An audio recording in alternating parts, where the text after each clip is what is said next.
Welcome to the Reluctant Knitters podcast. I am Adrienne. I am the Reluctant Knitter. And you can find me on Ravelry as Reluctant Knitter with no E in the knitter, and on Instagram as the Reluctant Knitter. It's been a couple of weeks, I think, since I podcasted last. This is a podcast about all my knitting adventures. That's all I really do in the fiber arts right now. So that's what I talk about. And I'm coming to you from Connecticut, where I live with my husband, Sean, and our Great Dane, Elizabeth Bennett. So I guess that's it for my introduction. There is a podcast group, the Reluctant Sisters podcast group, but there's not really any activity going on in it right now. So I've been thinking about doing it along. I don't really know what I'm going to do. So I don't know. I guess that's it. I have 2 FOs. Last 2 podcasts, I had no FOs, so that's exciting.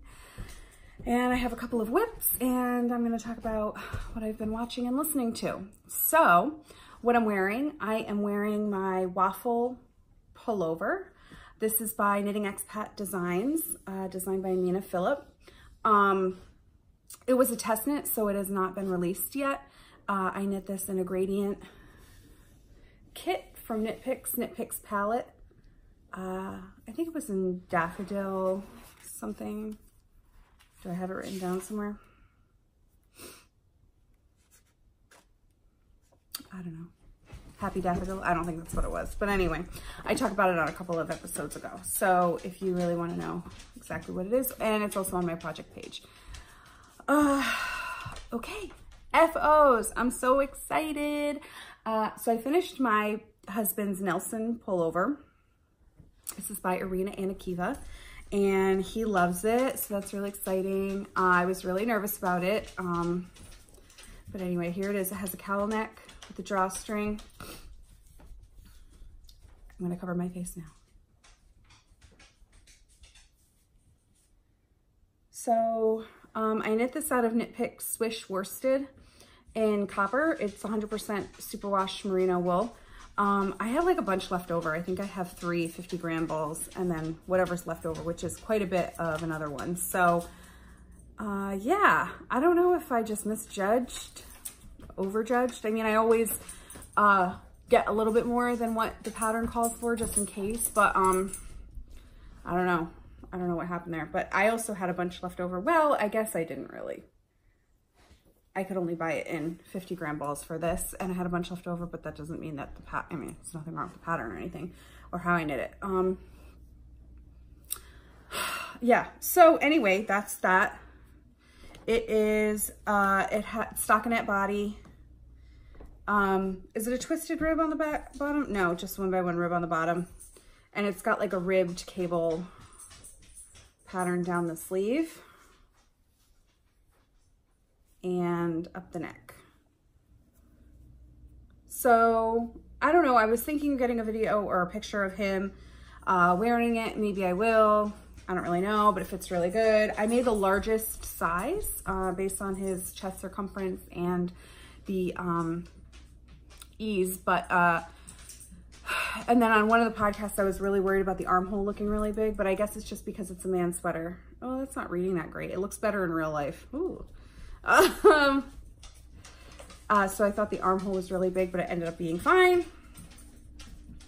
That's that. It's the I-cord drawstring, which is really funny because people who I've shown that don't knit are like, you even did that part? And I'm like, oh, that's like the easiest part of the whole sweater.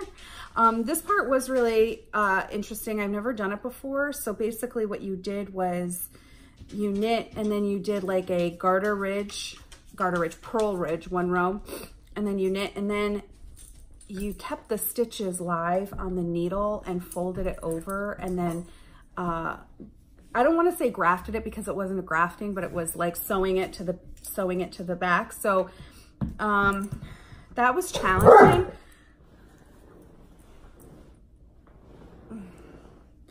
That was challenging, but I think it came out pretty good. I'm pretty pleased with it.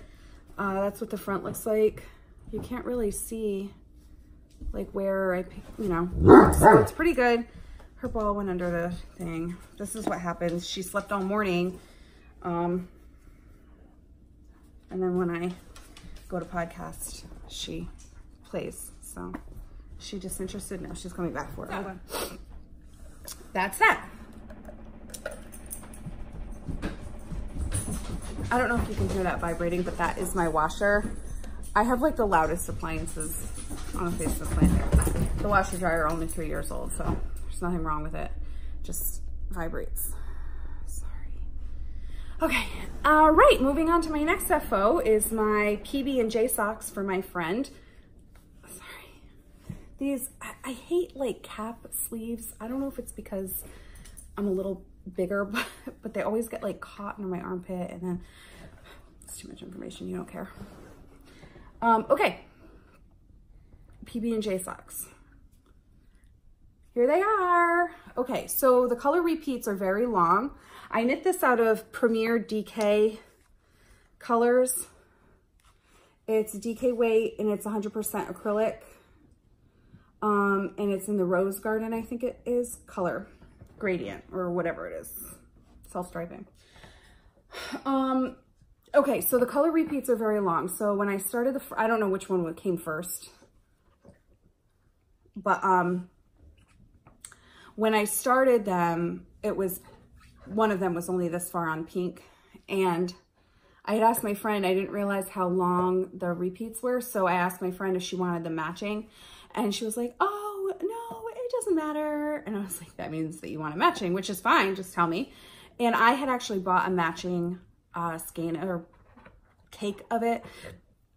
So I actually just used my cake because I don't even know what I'm going to make with mine yet. So when I finished, I did an afterthought heel as well. So what I did was I finished the sock first, didn't put the heel in, and started the next sock.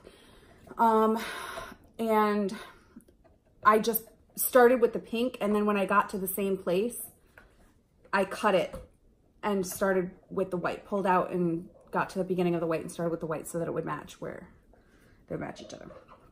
Then I couldn't decide if I wanted to do this pink heel, this green heel, or pick one of the different colors because it's a four color repeat.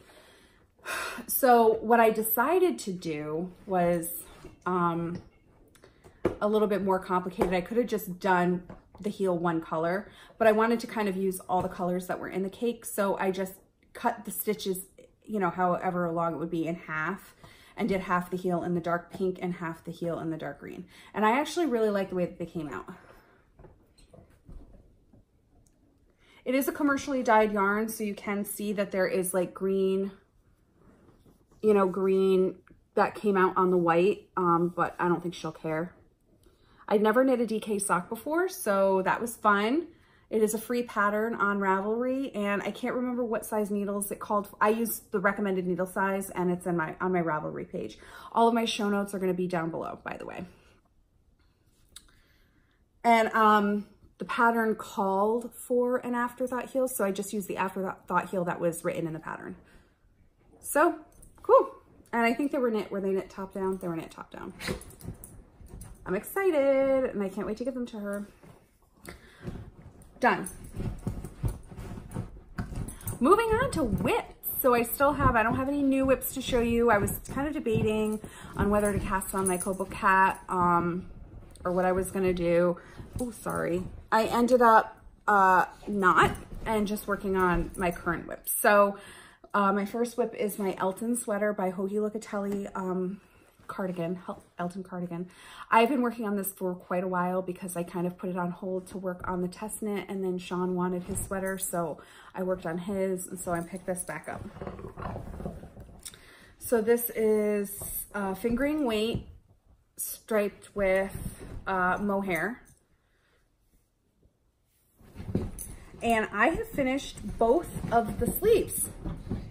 So that's very exciting. I'm knitting this out of Knit Picks Stroll Fingering in white. It is 75% superwash merino, 25% nylon in white. And the mohair is Aloft, Knit Picks Aloft in white. So, and that comes in 25 grit balls as well. The pattern is knit, I knit this, I'm sorry, I'm kind of jumping around, sorry. I knit this on US size 5, 3.75 millimeter. This is my Knitter's Pride interchangeables. And the ribbing I'm knitting on a US size 3. And my interchangeables don't go down to a 3, they only go down to 4. So I'm knit the ribbing on my Chowgu. And also my Addie double points. So I got Addie flip sticks double points for the, when it gets, oh, the reason why I put them on, why did I put them on this?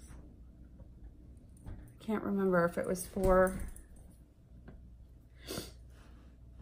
oh, because this isn't, that's why, this isn't long enough. I didn't feel comfortable doing a magic loop on this. The thing wasn't long enough. So I use this for the ribbing for the bottom where you don't have to knit in the round. So, yeah. Okay, so also it calls for a tubular bind off, which I've never done before. So it's kind of hard to see, I guess.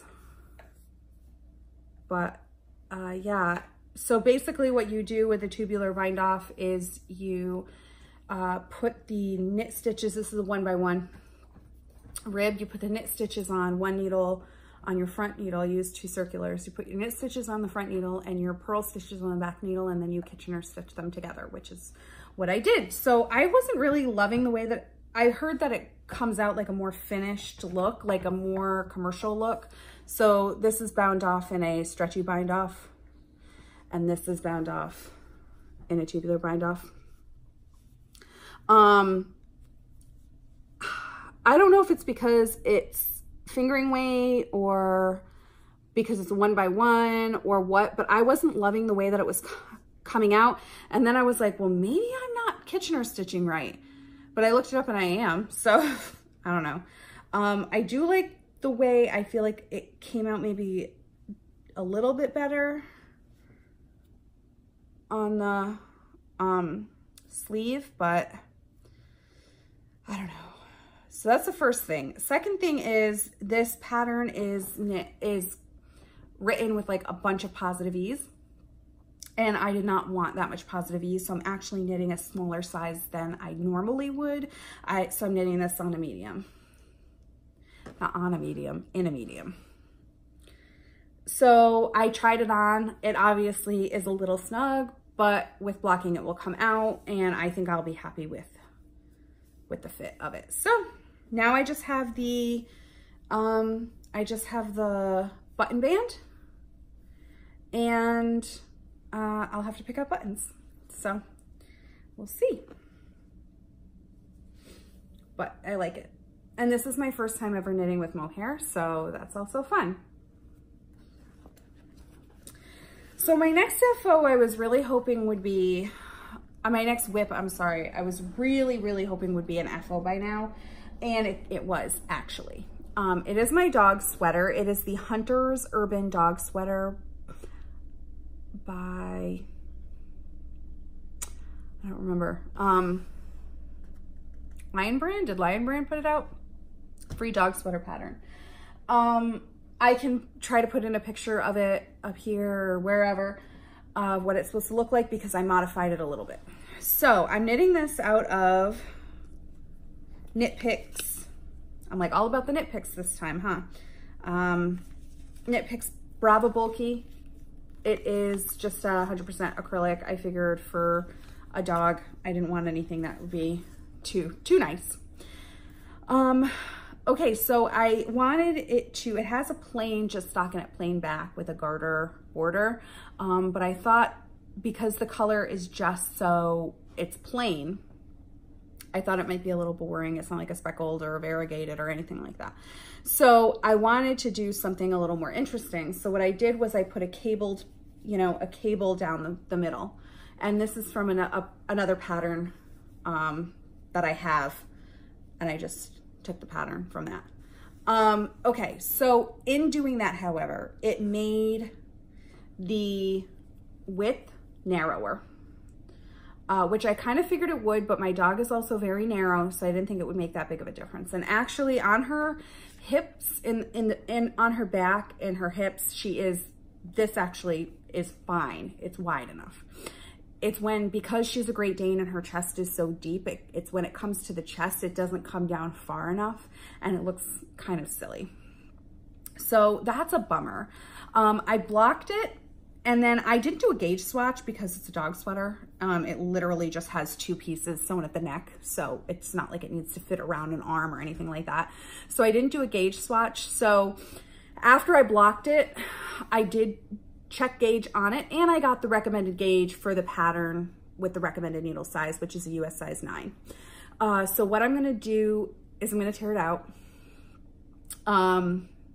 And I asked my husband, because I'm like, at this point, when you tear something out, you're like, oh, I just want it done, right? So I'm like, maybe I'll just do plain stockinette across the back and knit it to the pattern specifications because I know it'll be wide enough if I do that. Because I checked the ending width of the pattern, my gauge matches, and I measured her, and it'll be fine. So I was talking to my husband about it, and he said it definitely does make it more interesting with the cable, and he likes the cable. So he said, well, obviously, whatever you want to do, you're the one knitting it, but his vote was for the cable, to keep the cable. So I'm going to keep the cable in it. I'm going to tear it out, but I'm going to knit it with the cable again. And what I'm going to do is I'm just going to add the necessary amount of stitches to get the width on the sides, so it's down the middle. So that's what I'm going to do. Now the neck, when I put it with the bottom piece, fit around her head and everything. So it'll be okay if it's just a little bit bigger because of I don't think I'm gonna do the math for the decreases to make it the correct amount across here after I add the stitches, if that makes any sense. So yeah, so what I did was I knit the chest piece, and the chest piece is knit in a 2x2 rib. And it was tiny. And I'm like, well, it'll block out. Like, you know how you do that thing where you just like convince yourself that it's fine and to keep going. And then it turns out not fine. It was like the teeniest, tiniest thing I've ever seen in my life, which is funny because theoretically, and actually I even went up a needle size for the chest piece because her chest is so deep. Her chest is narrow. Like it's literally like this big, but it's so deep that I was afraid it wouldn't come up the sides of her body. So I made my needle size. I went up a needle size to a US size 10 and knitted according to the pattern, and it was just way too tiny, way too tiny. So I safety pinned all the pieces together. There's actually the little straps I did too, the buttonhole. So I safety pinned it all together and tried it on her, and then it was just incredibly too small. So then I measured her, and it needed to be like 6 inches. First of all, it needed to be 6 inches longer to get around her, you know, around her chest. And it also needed to be much wider.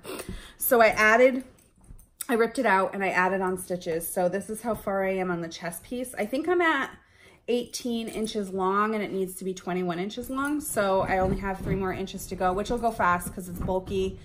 And then I'm going to leave these because these are fine. They're long enough, no problem. And then I'm going to rip this out and reknit it. So that's that. But I want it to fit her, obviously. I'm not going to knit a sweater for my dog and then give it away because it's too small to someone else. I'm going to knit it again. And I'll be ultimately be happy with it. So that's that. Those are all my whips. So 2 faux, 2 whips. And that's it. Okay. So what I've been listening to, I'm not really going to call it recommendations. It's not like, oh, I just love this kind of stuff, so I'm going to recommend it to you. I will talk about it, and then you decide if you want to check it out. And you probably already have. It seems like I'm behind everything all the time and listening to what's popular. So first of all, what I'm watching. So I've been watching a lot of Netflix. So the first thing I watched, which I finished, was 7 Days Out, which is a Netflix docu-series. It's only got a few episodes. I don't remember how many. And it chronicles, whatever, records the 7 days leading up to a major event. So there's the Westminster Dog Show, Kentucky Derby, there was like a NASA one, the Chanel fashion show in Paris, what else? No, there had to have been more than that.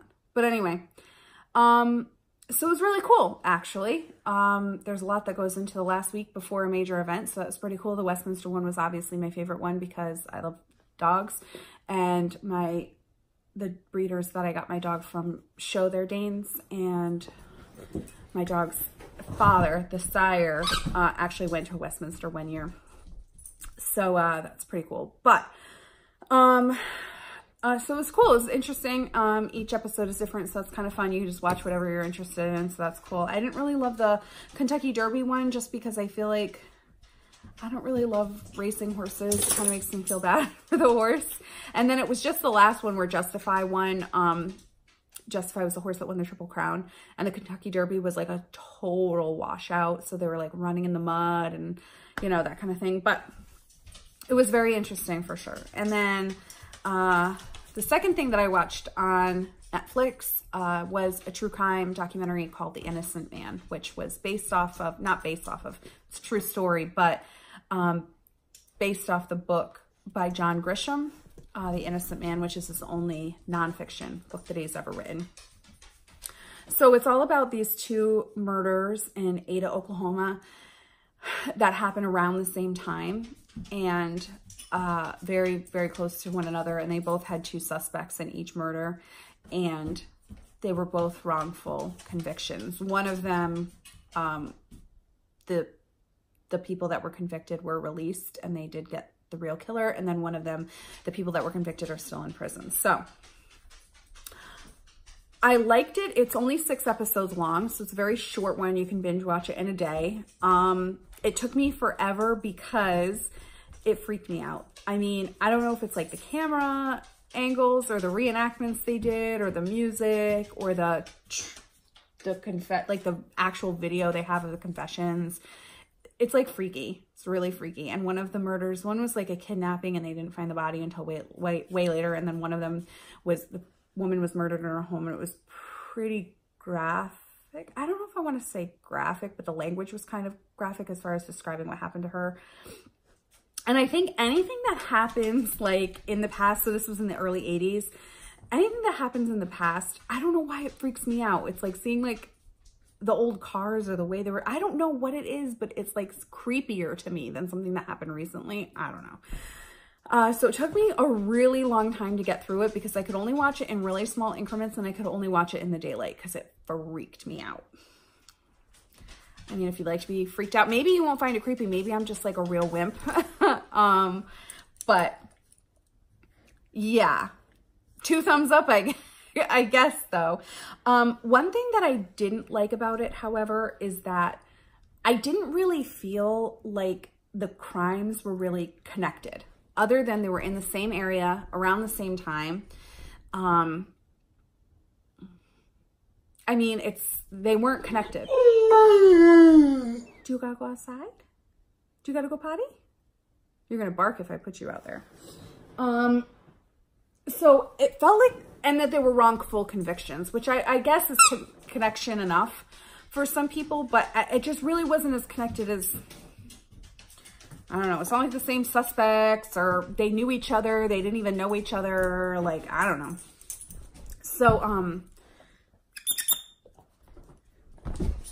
So that I didn't love. And the second thing I didn't love about it was the story went back and forth, which does not bother me. However, I feel like they focused, I feel like they focused way more on one of them, and that's probably because they already had a body and they didn't even have a body of the other one, but they focused a lot on one of them. And then they would switch to the next story and do like 5 minutes of it and then switch back to the main story. So, shh, stop. Come here. Come sit with me. Come on. Come on. Come on. So, oh, jeez, I'm sorry.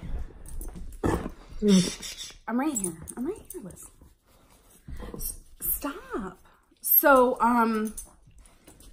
you know, like if you have more information on one of them and not on the other one, like I don't know. I don't know how I would have preferred it. I don't know if that was the best way they could have done it. But I didn't love that. I don't know. I just didn't love it. So that's it. Pros and cons, I guess. I don't know. Okay. And then the last thing I want to talk about that I'm watching is the show on Bravo, which is a dramatization of a real life story called Dirty John. And I listened to the podcast about this on whatever, Apple Podcasts. And then they came out with a dramatization of it. So it's actually still ongoing.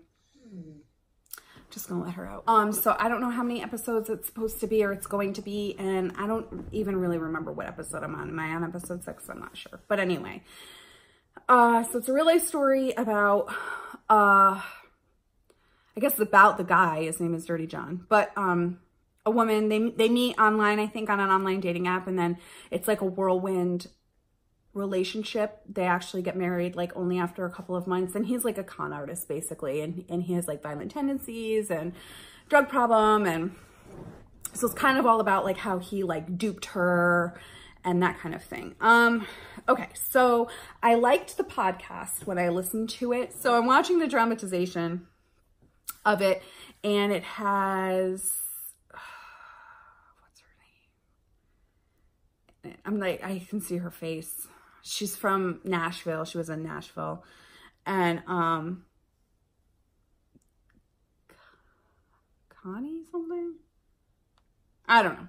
So anyway, it has her in it. It has Eric Bana as Dirty John.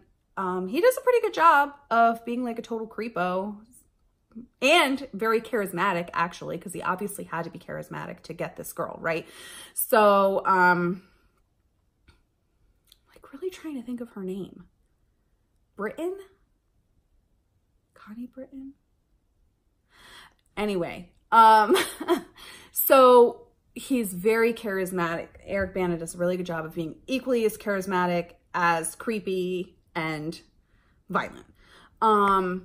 So I think it's cast really well. Her daughters, I think, are cast well because they do have like, in the podcast, they have actual interviews with her daughters. So like, you can only hear what they're saying. I never looked up to see what they look like, but they kind of talk, like they talk the same way and, you know, that kind of thing. So I think it was cast really well. You know, it's good. It's a little like soap opera-y. Are they in California? So like, you know, the scenery is really nice. I think the videography or whatever imagery, they did a really good job. And it's almost like it does feel like a high quality. It doesn't feel like a seedy, like daytime soap opera or anything. It's like, it's good. I'm enjoying it. So, anyway, that's what I've been watching. What I'm listening to is kind of related to that. So I'm listening to this podcast called Crime Writers On, and I don't really know exactly like who does it, like some journalists or something, and this husband and wife team, and then they have like some other people who talk about it or on it. And basically what it is it's all like reviews and updates of podcasts and things on TV. So it's actually kind of interesting because you don't have to listen to each and every episode. You only have to listen to things that you're interested in. So they did a review of Dirty John. They did a review of like Making a Murderer. They did a review of this other podcast that I just started listening to. I literally don't think did I finish the first episode of it?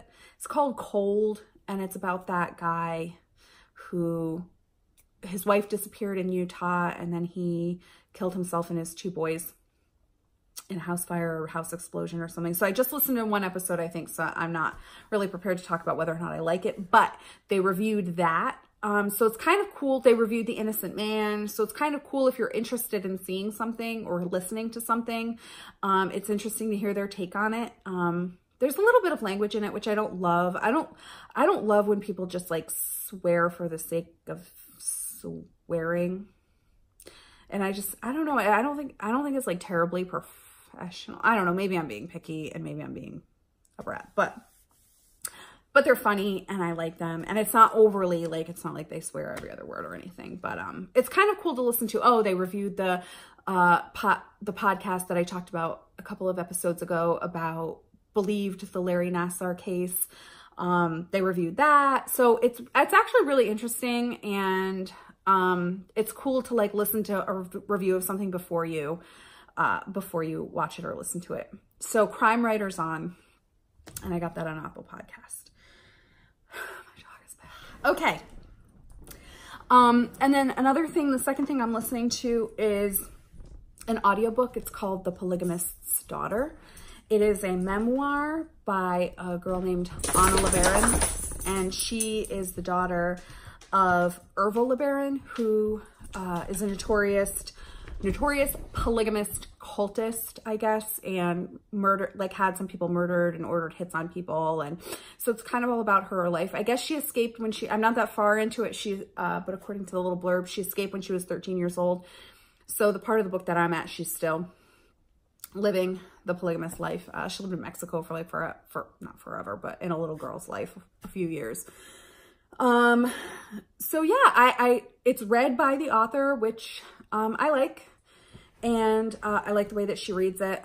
I also talked a little bit about this before, but I'm listening to it on Hoopla, which is an app that, partners with public libraries. And so if your public library is partnered with it, you can get audiobooks for free. You just rent them, like you rent them from the library. And I think I have an audiobook for 21 days, but you can also get like music.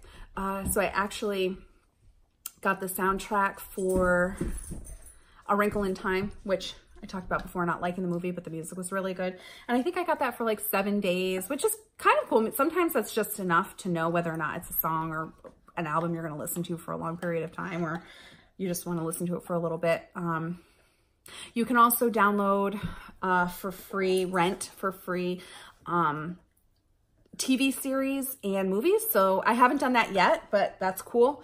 But I use it a lot for audiobooks. The downside is you can't, you can't get a ton of like really popular audiobooks. Like there's some that I tried to get that I couldn't. But I think The Lion, the Witch, and the Wardrobe's on there, which is what I want to listen to next. So anyway, The Polygamist's Daughter. That's what I'm listening to. I guess that's it. Isn't that enough? Is that enough?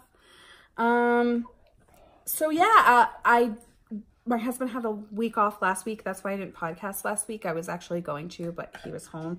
And apparently he told me he's watched all of my podcasts, which is like, now I can't say anything about him. Did I ever really? Not even when I thought he didn't. But anyway, so I didn't want to podcast in front of him. It's weird enough that he watches it. So, we don't celebrate Christmas, but we did have some friends over. We actually had a couple of longtime friends over, which was really nice. It was a pajama party. They came over at like, it was late, like 10:30, and we had, crepes, which was super fun. I had a bunch of different varieties of fillings for the crepes and bacon. And, oh, my friend made this really delicious baked French toast. So good. And we had mimosas, which was nice. And then we cleaned up and we watched some TV, and then I made popcorn. We watched a movie. We watched the newest Mission Impossible. I love Tom Cruise. Can do no wrong in my book. But, so I enjoyed it. It was good.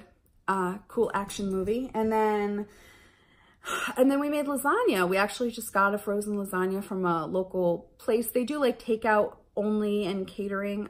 They're really delicious. So we had that and garlic bread and wine, and it was a really great day. We just lounged around, did nothing. I knit a little bit. Oh, I have another whip that I can talk about. Hold on.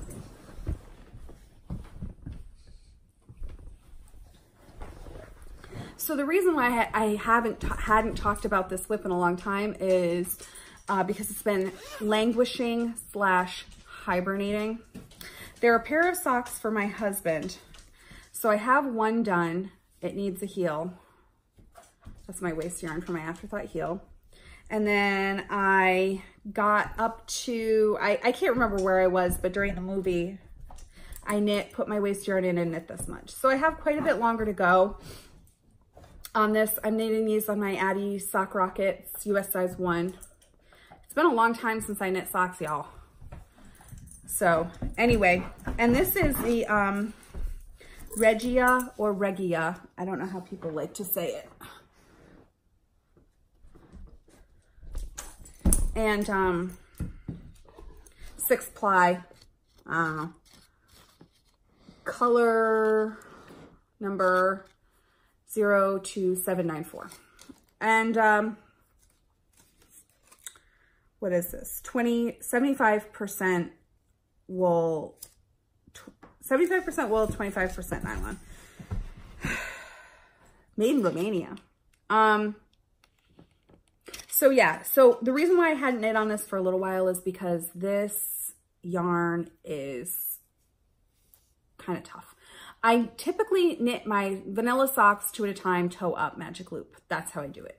So I started that way.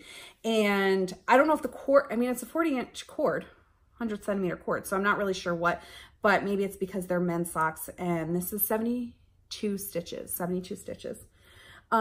But it was like, for some reason, it was like finagling and I felt like it was like taking forever. So what I did was I took one off and then finished this one, but it wasn't just the magic loop. It was like, this was like really, really tough on my hands and actually a little bit splitty.